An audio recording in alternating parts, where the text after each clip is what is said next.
जी हाँ, रमीज़ राजा की पीसीबी से छुट्टी हो गई है और अब पीसीबी पे बाबों की हुकूमत है। जी हाँ, मैं बात कर रहा हूँ नजम सेठी की। नवाज शरीफ की हुकूमत ने आते ही अपना चेयरमैन पीसीबी भी चेंज कर दिया है। रमीज़ राजा साहब जो कि पीसीबी चेयरमैन थे, अब वो पीसीबी चेयरमैन नहीं रहे। नजम सेठी को नया पीसीबी चेयरमैन मुंतखब कर लिया गया है। उनकी कमेटी में ज़्यादातर बाबे हैं जो कि पाकिस्तान क्रिकेट को कभी आगे नहीं बढ़ने देंगे। रमीज़ राजा की टीम जिनमें वसीम खान हुआ करते थे और यंगस्टर खिलाड़ियों के पर टीम मुश्तमिल हुआ करती थी, अब टीम में भी आपको वो वाज़ेह तब्दीलियाँ नज़र आएंगी। पाकिस्तानी स्टार शाहिद अफरीदी भी उनकी टीम का हिस्सा होंगे और वो क्रिकेट के इंतज़ामी मामलात देख रहे होंगे। क्रिकेट जो कि पहले ही तनज़्ज़ुली का शिकार है पाकिस्तान में इंटरनेशनल क्रिकेट की बहाली में रमीज़ राजा का बहुत बड़ा किरदार है।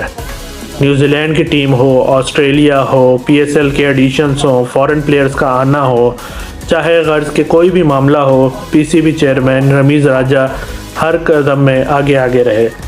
जबकि नजम सेठी भी अपने दौर में पीएसएल के इनेकाद को यकीनी बनाने में अहम किरदार अदा कर चुके हैं। अब देखना यह है पाकिस्तानी टीम जो कि काफ़ी अरसे से बहुत पिटाई खा रही है हर फील्ड में, चाहे वो वर्ल्ड कप हो, चाहे एशिया कप हो, चाहे वो होम सीरीज़ हो और होम सीरीज़ में बदतरीन शिकस्त हो, जिस तरह हाल ही में इंग्लैंड ने पाकिस्तान को 3-0 से शिकस्त दी है। क्लीन स्वीप किया है उन्होंने, जिसमें पाकिस्तान की पूरी टीम में से भी कोई खातिर खा कारकर्दगी नहीं दिखा सका। जबकि इंग्लैंड के खिलाड़ियों ने बेहतरीन क्रिकेट खेली, डेड पिचेस पे बेहतरीन क्रिकेट खेली और अपनी टीम के लिए उन्होंने एक और सीरीज़ अपने नाम कर ली। पाकिस्तान वर्ल्ड टेस्ट चैम्पियनशिप में भी बहुत पीछे रह गया है और अब फाइनल की दौड़ से भी तकरीबन बाहर हो चुका है। क्या नजम सेठी टीम में कोई नई रूह फूंक पाएंगे?